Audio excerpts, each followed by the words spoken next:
شادی کے اگلے روز شوہر نے مجھے 5 لاکھ دیے اور میرے چہرے پر کھینچ کر 5 تھپڑ مارے۔ شوہر کے ہاتھوں کے نشان میرے چہرے پر چھپ گئے تھے۔ میرا تو دماغ گھوم گیا تھا۔ اس کے بعد شوہر نے مجھے گھر سے نکال دیا۔ ساس بولی، اپنے ساتوں بھائیوں کو بتا دینا کہ آج ہم نے اپنا بدلہ لے لیا ہے۔ میں روتی ہوئی گھر پہنچی تو ساتوں بھائیوں نے میرے ہاتھ میں ایک کاغذ تھمایا اور کہا، جا کر اپنے شوہر کو دکھاؤ، وہ تم سے معافی بھی مانگے گا اور اپنی ماں کو تھپڑ مار کر گھر سے نکال دے گا۔ میں نے واپس جا کر شوہر کو وہ کاغذ دیا تو میرے سر پر آسمان گر پڑا، کیونکہ شوہر نے تو آج جمعے کا دن تھا اور بہت سے لوگ مسجد میں نماز پڑھنے جا رہے تھے اور میں مسجد کے باہر بیٹھی بھیک مانگ رہی تھی۔ میں اسی طرح سے بھیک مانگا کرتی تھی اور اپنا گزارا کرتی تھی۔ مسجد میں کوئی بھی خوبصورت لڑکا جاتا تو میں اس کی طرف حسرت سے دیکھتی اور دعا کرتی کہ میری اس لڑکے سے شادی ہو جائے تو میری زندگی بھی سنور جائے گی۔ اچانک میری نظر ایک چہرے پر پڑی۔ وہ ایک بے حد حسین نوجوان تھا جسے دیکھتے ہی میرا جی چاہا کہ کاش یہ شخص میری طرف متوجہ ہو جائے، لیکن وہ خاموشی سے مسجد گیا اور واپسی پر سرسری سے انداز میں مجھے 500 کا نوٹ دے کر چلا گیا۔ میں اس سخی دل آدمی کو دیکھ کر بہت متاثر ہوئی تھی۔ میں اگلے دن پھر اس کا انتظار کرنے لگی۔ وہ ظہر کی نماز مسجد میں آ کر ہی پڑھتا تھا۔ میں بہت بے چین ہوتی کہ کیسے اس سے بات کروں۔ ایک دن میں نے تنگ آ کر اس سے بات کرنے کی ٹھان لی۔ جیسے ہی وہ نماز پڑھ کر باہر نکلا، میں اس کے پیروں میں گر گئی اور بولی، اللہ کا واسطہ صاحب میری مدد کرو، اس دنیا میں عورت کا کوئی ٹھکانہ نہیں ہے، یہاں کے ظالم بھیڑیے مجھے کھا جائیں گے، خدا کے لیے مجھے پناہ دے دو۔ میں رو رہی تھی۔ اس طرح کے ڈرامے تو میں خوب جانتی تھی۔ اس نے پہلے تو مجھے ہٹانے کی بہت کوشش کی، لیکن جب میں مسلسل اس کے سامنے روتی رہی تو آخر اس نے تنگ آ کر کہہ ہی دیا، اچھا ٹھیک ہے، چلو میں تمہیں اپنے ساتھ لے جاتا ہوں۔ اس کی یہ بات سن کر میرے دل میں خوشی کی لہر دوڑ گئی۔ اس نے مجھے اپنے ساتھ پچھلی سیٹ پر گاڑی میں بٹھا دیا۔ میرے دل میں کوئی ڈر نہیں تھا۔ سارے راستے وہ خاموشی سے بیٹھا رہا۔ تقریباً 1 گھنٹے بعد گاڑی ایک گھر کے سامنے جا رکی۔ وہ مجھے اندر لے آیا اور وہ گھر زیادہ بڑا نہیں تھا۔ میرے ذہن میں کئی سوالات تھے، لیکن میں نے خاموش رہنا مناسب سمجھا۔ جیسے ہی ہم اندر داخل ہوئے، ایک عورت باہر آئی۔ اس نے میرے ساتھ کھڑے شخص سے سلام لیا۔ تبھی ایک آدمی بھی کمرے سے باہر آیا۔ اس کے بعد ان دونوں میں کچھ گفتگو ہوئی، جس کے بعد یہی طے ہوا کہ میں اب یہیں رہوں گی اور میرا سارا خرچ وہ شخص اٹھائے گا، لیکن اب وہ مجھے اپنے گھر لے جا نہیں سکتا تھا۔ یہ فیصلہ مجھے کچھ خاص پسند نہیں آیا تھا، کیونکہ میں تو اس کے ساتھ ہی رہنا چاہتی تھی۔ میں تو اسے پہلی نظر میں ہی اپنا بنانے کی خواہش کر بیٹھی تھی۔ خیر، وہ مجھے وہاں چھوڑ کر واپس چلا گیا۔ اس گھر میں صرف مریم اور اس کا شوہر رہتے تھے۔ اس کا شوہر اس آدمی کا دوست تھا، اسی لیے وہ مجھے یہاں چھوڑ کر چلا گیا۔ مریم نے مجھے اپنے کپڑے دیے۔ میں نے نہا کر وہ نئے کپڑے پہنے تو میرا حلیہ ہی بدل گیا تھا۔ تھوڑی دیر کے بعد مریم میرے لیے کھانا لائی اور میرے پاس بیٹھی۔ میں نے مناسب موقع سمجھ کر اس شخص کے بارے میں پوچھ لیا۔ جیسے ہی میں نے سوال کیا کہ وہ کون تھا اور مجھے یہاں چھوڑ کر کیوں گیا ہے، مریم کہنے لگی، بہن اس کا نام سالار ہے، یہ بہت اچھا نیک انسان ہے، امیر بھی بہت ہے، یہ بہت سی غریبوں کی مدد کرتا ہے، اس کی اپنی منگنی ہو چکی ہے اور جلد اس کی شادی ہے، اسی لیے تمہیں یہاں چھوڑ کر گیا ہے کہ اس پر کوئی بات نہ بنے۔ اس کی باتوں سے مجھے اندازہ ہوا کہ مریم کو باتیں کرنے کا بڑا شوق ہے۔ ایسی لڑکیوں کو اپنی مٹھی میں کرنا میرے بائیں ہاتھ کا کھیل تھا۔ میں اپنی پچھلی کہانی کو فراموش کر کے آگے کی سوچوں میں گم ہو گئی تھی۔ 3-4 دنوں میں ہی میں نے مریم کو اپنا گرویدہ بنا لیا تھا۔ پھر ایک دن وہ میرے پاس بیٹھی اپنے دکھڑے رو رہی تھی کہ میرے خیال میں آیا کہ یہ صحیح وقت ہوگا جب میں اپنا ڈرامہ شروع کر دوں۔ میں نے مریم سے کہا، میں تم سے ایک بات کرنا چاہتی ہوں، لیکن وعدہ کرو تم کسی کو نہیں بتاؤ گی۔ اس نے فوراً وعدہ کر لیا۔ تب میں نے اس سے کہا کہ میں بہت مجبور لڑکی ہوں، بنا کسی سہارے کے کیسے رہوں گی، مجھے کسی سہارے کی ضرورت ہے۔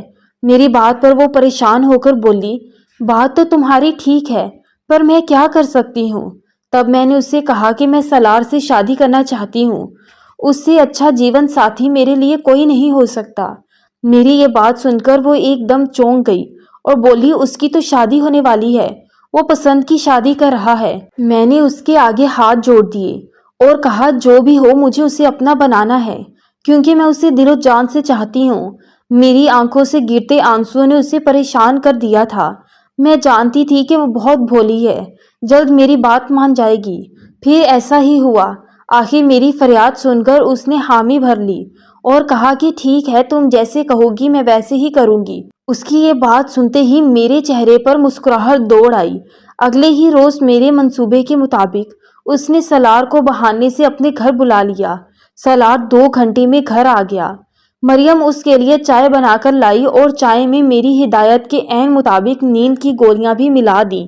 ابھی 5 منٹ بھی نہیں گزرے تھے کہ سالار کی آنکھ لگ گئی۔ میں اور مریم اس کے بھاری وجود کو گھسیٹتے ہوئے میرے کمرے میں لے آئے اور بیڈ پر لٹا دیا۔ میں جانتی تھی کہ ہمیں کیا کرنا ہے۔ میں پاس ہی بیٹھ گئی اور پچھلی زندگی کے بارے میں سوچنے لگی، جسے چھوڑ کر میں اس مقام تک پہنچی تھی۔ میرا نام کومل تھا۔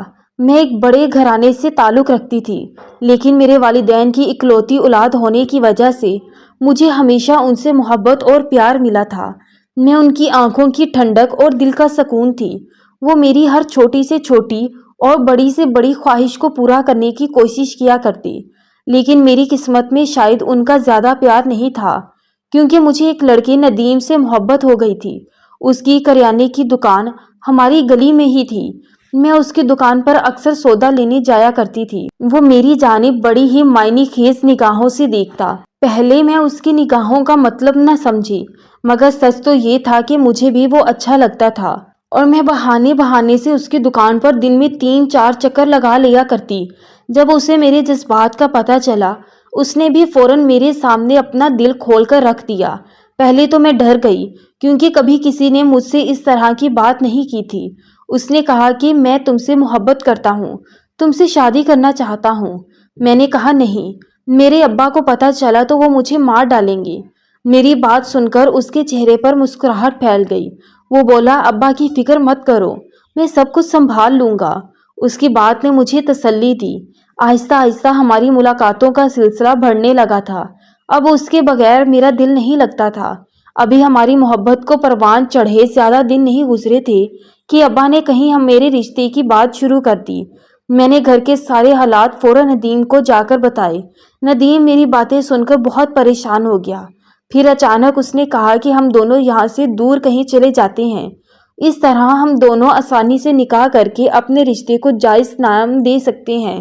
اس کی اس بات نے مجھے اچھا خاصا چونکا دیا تھا۔ وہ مجھے گھر سے بھاگنے کا کہہ رہا تھا۔ میں نے نفی میں سر ہلا دیا اور وہاں سے واپس چلی گئی۔ گھر جا کر میرے ذہن میں بار بار خیال آ رہے تھے کہ میں ندیم کو کیسے حاصل کر سکتی ہوں۔ اسی شام میرے سسرال والے آئے۔ انہوں نے میری تاریخ طے کر دی۔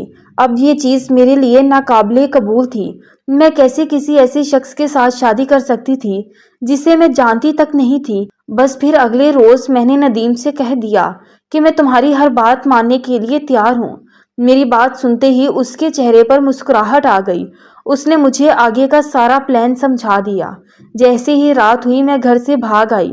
ندیم پہلے سے میرا منتظر تھا۔ ہم دونوں بس اسٹینڈ پر پہنچ گئے۔ وہاں سے حیدرآباد کی بس پکڑی اور روانہ ہو گئے۔ مجھے سارے راستے اپنے ماں باپ کی جدائی کا دکھ ہو رہا تھا۔ میں جانتی تھی کہ اب میں کبھی بھی اپنے گھر والوں سے نہیں مل سکتی۔ میں نے اس کے گھر پہنچتے ہی اس سے کہا کہ ہم دونوں نکاح کر لیتے ہیں۔ میری اس بات پر اس نے محبت سے میری طرف دیکھا اور بولا، ہاں اب ہم جلدی شادی کر لیں گے۔ اس کی اس بات سے مجھے تسلی ہو جاتی، کیونکہ وہ بھی تو میری طرح گھر بار چھوڑ کر ہی آیا تھا۔ ہم پہلی بار ایک ساتھ رہ رہے تھے۔ زندگی بہت خوبصورت لگنے لگی تھی۔ یوں ہی 7 دن گزر گئے۔ میں نے اسے ضد کی کہ آج تو ہمارا نکاح ہو ہی جانا چاہیے۔ پہلے تو وہ یوں ہی باتیں کرتا رہا، لیکن جب میں نے اپنی ضد نہ چھوڑی تو اس نے کہا، ٹھیک ہے، میں جاتا ہوں اور نکاح کے لیے مولوی صاحب کو لے آتا ہوں۔ یہ کہہ کر وہ باہر چلا گیا اور میں تیار ہونے لگی۔ مغرب کی اذان ہو گئی تھی مگر وہ لوٹ کر نہیں آیا تھا۔ میں نے اس کا بہت انتظار کیا مگر اس کی کوئی خبر نہ آئی۔ پوری رات میں نے انگاروں پر گزار دی۔ میرے پاس کچھ نہیں تھا جس سے میں ثابت کر سکتی کہ اس کا اور میرا کوئی تعلق تھا۔ اس کے بعد پھر وہ کبھی نہیں آیا تھا۔ مہینہ ختم ہوا تو مالک مکان نے کرائے کی ڈیمانڈ کر دی، جو کہ میں پوری نہیں کر سکتی تھی۔ اگلے مہینے کی 10 تاریخ کو اس نے مجھے دھکے دے کر گھر سے نکال دیا تھا۔ اب میرے پاس کوئی ٹھکانہ نہیں تھا، میری منزل کہاں تھی میں نہیں جانتی تھی۔ 2 دن تک میں ٹھوکریں کھاتی رہی، لیکن مجھے کوئی ٹھکانہ نہیں ملا۔ مجھ جیسی لڑکیاں جو ماں باپ کا سر جھکا کر جاتی ہیں، ان کے ساتھ تو یہی ہوتا ہے۔ پھر میں اپنا پیٹ پالنے کے لیے مسجد کے آگے بھیک مانگنے لگی تھی۔ مجھے اپنا کوئی نہ لگتا تھا، لیکن ایک روز جب سالار کو دیکھا تو لگا اس سے اچھا کوئی انسان ہو ہی نہیں سکتا، اسی لیے فوراً اس کی جانب قدم بڑھا دیے۔ انہی سوچوں میں ڈوبے کب میری آنکھ لگ گئی کچھ پتہ نہیں چلا، لیکن صبح کا سورج ابھی صحیح طرح سے طلوع نہیں ہوا تھا کہ میری آنکھ کھل گئی۔ پھر میں نے وہی کیا جو میرے پلان کا حصہ تھا، میں زور زور سے چیخنے لگی۔ میری آواز پر سالار بھی اٹھ کر کھڑا ہو گیا۔ اتنے میں مریم اور اس کا شوہر بھی کمرے میں آ گئے۔ تب میں نے چیخ چیخ کر کہا، اس شخص نے مجھے رات کو نشے والی چائے پلائی تھی اور میں بے ہوش ہو گئی۔ یہ کہہ کر میں پھوٹ پھوٹ کر رونے لگی۔ وہ اپنی صفائی میں کچھ کہنا چاہتا تھا، لیکن میری چیخو پکار سن کر مریم کے شوہر نے اسے دھکے دے کر گھر سے نکال دیا۔ بہرحال میں اسے ہر حال میں پانا چاہتی تھی۔ اگلے دن میں اس کے گھر پہنچ گئی۔ میں اس بنگلہ نما گھر میں داخل ہوئی تو میں نے ملازمہ سے سالار کی امی کو بلانے کا کہا۔ چند ہی منٹوں بعد سالار کی والدہ میرے سامنے بیٹھی تھی۔ وہ پروقار شخصیت کی خوبصورت خاتون تھیں۔ ان کی نظروں میں کئی سوالات تھے، کیونکہ وہ مجھے پہچانتی نہیں تھیں۔ میں ان کے سوالوں سے پہلے ہی ان کے پیروں میں گر گئی اور پھوٹ پھوٹ کر رونے لگی۔ میرے اس طرح کرنے پر انہوں نے کہا، بیٹی تم کون ہو اور تمہیں مسئلہ کیا ہے؟ تب میں نے کہا، آنٹی آپ کا بیٹا سالار، اس نے مجھے برباد کر دیا ہے، میری عزت خاک میں ملا دی ہے۔ بتائیں اب میں کہاں جاؤں گی؟ میرے پاس تو کوئی سہارا نہیں ہے۔ وہ مجھ سے شادی بھی نہیں کرنا چاہتا۔ یہ سن کر ان کے چہرے کی رنگ بدلنے لگے تھے۔ انہوں نے مجھے اپنے پیروں سے اٹھایا اور اپنے سامنے کھڑا کر کے پوچھا۔ میں نے ان کے آگے ہاتھ جوڑ دیے اور ساری کہانی سنا دی، اور پھر کہا، آنٹی میں بالکل سچ کہہ رہی ہوں، اب آپ بتائیں میں کہاں جاؤں؟ اور پھر میں زور زور سے رونے لگی تھی۔ اتنے میں سالار گھر میں داخل ہوا۔ مجھے دیکھ کر اس کے چہرے کے تاثرات بدلنے لگے تھے، لیکن میں نے اپنی کارروائی جاری رکھی اور کہا، آپ کا یہ بیٹا میری زندگی برباد کر کے اب انجان بن رہا ہے۔ سالار کی ماں نے اپنے بیٹے سے پوچھا، کیا اس لڑکی کے ساتھ تم نے رات گزاری ہے؟ سالار نے ماں کو جواب دیا، ہاں ماں، مگر اس سے پہلے کہ وہ کچھ کہتا، اس کی ماں نے اسے ایک تھپڑ مار کر چپ کروا دیا۔ اب اس عورت کو بھی میری باتوں پر یقین آ گیا تھا۔ سالار کچھ کہنے ہی لگا تھا کہ اس کی ماں نے اسے پھر سے ٹوک دیا اور کہا، اب تم صرف میری بات سنو، اس لڑکی سے جلد نکاح کرو، ابھی اسی وقت جاؤ اور نکاح کے لیے مولوی کو بلا کر لاؤ۔ اس عورت نے پیار سے مجھے گلے لگایا اور کہا، اس خاندان میں کبھی کسی کے ساتھ ناانصافی نہیں ہوئی، تو تمہارے ساتھ کیسے ہو سکتی ہے؟ سالار کی ماں نے اپنے بیٹے کی شادی توڑ کر میرے ساتھ اس کی شادی طے کر دی۔ سالار کی منگیتر کا رو رو کر برا حال تھا، مگر مجھے اس کی کوئی پرواہ نہیں تھی۔ اب میری ساری پریشانیاں ختم ہو چکی تھی۔ شام کا وقت ہو گیا، لیکن سالار نہیں لوٹا تھا۔ اس کی امی بھی کافی پریشان نظر آ رہی تھی، لیکن ان سب کے باوجود انہوں نے اپنی توجہ میری طرف کم نہیں کی تھی۔ شام کو میں اس کی امی چائے پی رہے تھے جب اچانک گھر میں سالار داخل ہوا۔ اس کے ساتھ نکاح خواہ اور 3 لوگ اور موجود تھے۔ اسے دیکھ کر میرے چہرے پر مسکراہٹ آ گئی۔ وہ لمحہ مجھے خواب سا لگ رہا تھا۔ پھر اگلے ہی لمحے بڑی سادگی سے ہم دونوں کا نکاح ہو گیا۔ مجھے ہلکا پھلکا زیورات اور میک اپ پہنا کر سالار کے کمرے میں بٹھا دیا گیا۔ میں اپنی اس زندگی سے بے حد خوش اور مطمئن تھی، مگر کچھ دیر کے بعد سالار کمرے میں داخل ہوا اور اس کے ہاتھ میں کاغذات تھے۔ وہ آیا اور میرے پاس بیٹھا۔ میں جو اس سے پیار محبت کی باتیں کرنے کا سوچ رہی تھی، میرے سارے خوابوں کو وہ کس انجام تک پہنچانے والا تھا، یہ میں نے سوچا بھی نہیں تھا۔ اس نے حق مہر میں لکھی 5 لاکھ کی رقم میری جھولی میں رکھ دی اور میرے چہرے پر 5 زوردار تھپڑ دے مارے۔ میرا دماغ چکرا گیا تھا، میری آنکھوں کے سامنے اندھیرا چھا گیا تھا۔ تب اس نے کہا، یہ تمہارا طلاق نامہ ہے، تم نے یہ سارا ڈرامہ صرف پیسوں کے لیے رچایا تھا۔ اب تمہیں پیسے مل گئے ہیں اور میں نے اپنا بدلہ بھی لے لیا، اب تم یہاں سے نکلو۔ اس سے پہلے کہ میں تمہیں پولیس کے حوالے کر دوں۔ میری آنکھوں میں آنسو آ گئے تھے۔ میری کیسی قسمت تھی کہ شادی کے رات ہی شوہر نے مجھے طلاق دے دی۔ اس کی امی بھی چیخو پکار سن کر ہمارے کمرے میں آ گئی۔ وہ حیران تھی کہ یہ کیا ہو رہا ہے، لیکن سالار نے انہیں صاف الفاظ میں کہہ دیا کہ میں نے اس لڑکی سے اپنا بدلہ لے لیا ہے۔ اگر اب آپ لوگوں نے اس معاملے میں دخل اندازی کی تو میں یہ گھر چھوڑ کر چلا جاؤں گا۔ اس بات پر سالار کی ماں چپ ہو گئی تھی۔ میں روتی ہوئی وہاں سے نکل آئی اور ایک پارک میں بیٹھ گئی۔ کافی دیر میں روتی رہی۔ مجھے روتا دیکھ کر ایک 7 آدمیوں کا گروہ میرے پاس آ گیا اور وہ لوگ مجھ سے رونے کی وجہ پوچھنے لگے۔ میں ان سے ڈر گئی اور بھاگنے لگی۔ تبھی ان لوگوں نے میرے سر پر ہاتھ رکھا اور کہا، تم ہم ساتوں کو اپنا بھائی سمجھو، ہم سے ڈرنے کی ضرورت نہیں ہے، ہم تمہاری ہر طرح سے مدد کریں گے۔ تب میں نے روتے ہوئے اپنی ساری کہانی انہیں سنا دی۔ میری ساری بات سننے کے بعد وہ بولے، بہن تم فکر نہیں کرو، ہمارے پاس ایک ایسا فن ہے کہ ہم کسی کو بھی بڑے سے بڑا نقصان پہنچا سکتے ہیں، ہم تمہارے اس مسئلے کو بھی حل کر دیں گے۔ اس کے بعد انہوں نے مجھے ایک کاغذ دیا اور کہا کہ میں اسے ایک قبر میں دفنا دوں۔ پہلے تو مجھے ڈر لگ رہا تھا کیونکہ یہ ایک عجیب سا کام تھا، لیکن بدلے کی آگ میں میرے اندر ایسی بھڑک رہی تھی کہ میں ہر حال میں سالار سے انتقام لینا چاہتی تھی۔ اب میں ان 7 بھائیوں کے لیے کام کرتی تھی۔ میں گناہ کی راہ پر لگ گئی تھی۔ وہ 7 بھائی کالا علم کرتے تھے، وہ جو کہتے میں ویسے ہی کرتی۔ اب میں ان کی ٹیم کا حصہ بن چکی تھی۔ ایک روز کسی کام سے بازار گئی تو دکان کے سامنے مجھے ایک آدمی نظر آیا جو زمین پر اس طرح لیٹا تھا جیسے کوئی معذور انسان لیٹا ہو۔ ہر کوئی اس کو کچھ نہ کچھ دے کر جا رہا تھا۔ میں اس کی جانب بڑھی، لیکن جب میں نے اس کا چہرہ دیکھا تو میرے ہوش ہی اڑ گئے۔ یہ وہی تھا جس سے میں نے بے پناہ محبت کی تھی، وہ سالار تھا۔ آج اس کا روب اور پروقار شخصیت، ہر چیز مٹی میں مل گئی تھی۔ میرا دل خون کے آنسو رو رہا تھا۔ میں اسے بدلہ لینا چاہتی تھی مگر اسے اس انجام تک نہیں پہنچانا چاہتی تھی۔ میں وہاں سے مڑ کر بھاگ گئی۔ میرا دل تیزی سے دھڑک رہا تھا۔ میرے اندر احساس ندامت اس قدر بڑھ گیا تھا کہ میں اسے بالکل ٹھیک دیکھنا چاہتی تھی۔ میں نے سوچ لیا کہ میں کل سالار کے گھر جاؤں گی، اس کے گھر والوں کو ساری سچائی بتا کر سالار کو اس کے گھر لے جاؤں گی۔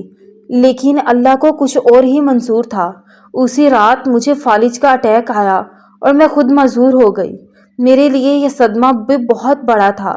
میں اپنے پیروں پر کھڑی نہیں ہو سکتی تھی، مگر میرے ذہن میں اس شخص کا خیال بار بار آتا تھا جسے میں نے برباد کیا تھا۔ جیسے ہی میری طبیعت تھوڑی سنبھلی، میں ویل چیئر پر ان 7 بھائیوں کے پاس گئی اور کہا، اس جادو کا کوئی توڑ کرو، اس نے تو الٹا مجھے ہی برباد کر دیا ہے۔ میری بات سن کر وہ ہنسنے لگے اور بولے، جادو صرف ان لوگوں پر اثر کرتا ہے جو دین سے دور ہوتے ہیں۔ اگر تم ایک دیندار عورت ہوتی تو تمہارے ساتھ ایسا کچھ نہ ہوتا۔ بہتر ہے کہ تم یہاں سے چلی جاؤ۔ یہ سن کر میری آنکھوں میں آنسو آ گئے۔ میں جان گئی کہ ان لوگوں نے میرا غلط استعمال کیا ہے۔ اگلے دن ہمت کر کے میں اس لڑکی کے پاس گئی جس سے میں نے سالار کو دور کیا تھا۔ میں نے اسے اپنے پچھلے کیے سارے گناہ بتا دیے اور کہا، سالار بے قصور ہے، یہ سب میری وجہ سے ہوا تھا۔ میں اس کے سامنے ہاتھ جوڑ کر فریاد کرنے لگی۔ تب اسے میری بات پر یقین آ گیا تھا۔ اس نے کہا کہ وہ خود حیران تھی کہ سالار کو کیا ہوا ہے۔ اچانک اس کا سارا کاروبار تباہ ہو گیا تھا۔ وہ ایکسیڈنٹ میں مجبور ہو گیا تھا۔ پھر بھی وہ روز اپنے گھر والوں سے جھگڑے کرتا اور ایک اپنا گھر اس نے چھوڑ دیا تھا۔ یہ سب جادو کا اثر تھا۔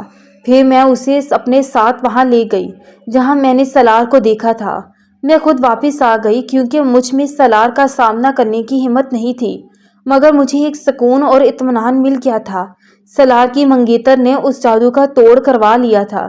کچھ دنوں بعد مجھے سالار اور اس لڑکی کی شادی کی خبر ملی تھی، جسے سن کر میرا دل بے حد خوش ہوا تھا، جیسے میری زندگی کا مقصد پورا ہو گیا ہو۔ اب میں آسانی سے موت کو گلے لگا سکتی تھی کیونکہ میری زندگی میں ہر طرف سکون تھا۔